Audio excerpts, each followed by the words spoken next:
ICAI संस्था का अमृतकाल national conference का किया गया राजधानी रायपुर में आयोजन, जहां देश के सीए पहुंचे इस कॉन्फ्रेंस में।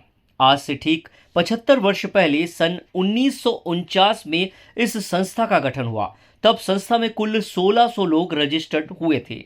आज 75 वर्ष बाद 4,85,000 मेंबरों के साथ यह संस्था अमृतकाल महोत्सव मना रहा है, जिसे लेकर नेशनल कॉन्फ्रेंस का आयोजन भी किया गया है, जहां देश के सीए पहुंचे।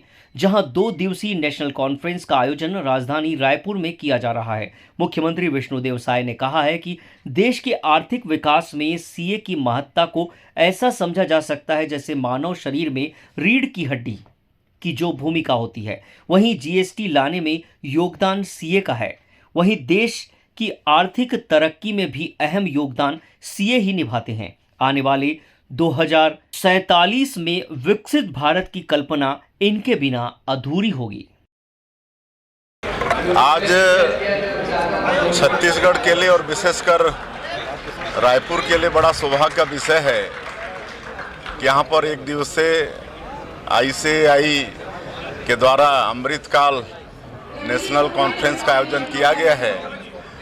और ये आईसीएआई सीए लोगों का संस्था है और विश्व का सबसे बड़ा अकाउंटिंग बॉडी है ये।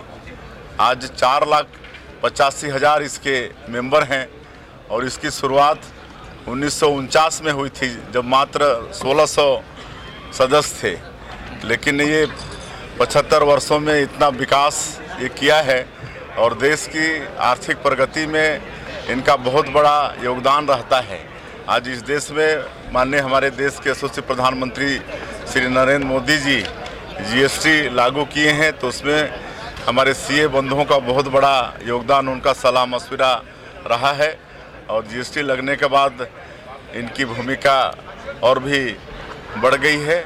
तो ऐसे हमारे आर्थिक रीढ़ के ये हड्डी हैं। तो निश्चित रूप से जो दिन भर का ये दो दिन का ये है, एक दिवसीय मैंने कहा ये 2 दिन का है, तो 2 दिन में अनेक टेक्निकल सेशन होंगे और इस देश को, जैसे हमारे आदरणीय प्रधानमंत्री जी 2047 तक विकसित भारत के रूप में खड़ा करने वाले हैं। और आज उनके 10 वर्षों के प्रयास से जो 10वें स्थान पर आर्थिक दृष्टिकोण से हमारा ये देश था, वो 5वें पर खड़ा है और आने वाले समय में इसको 3रे स्थान पर खड़ा करना है। उस पर भी इस मतलब कॉन्फ्रेंस में विचार विमर्श होगा।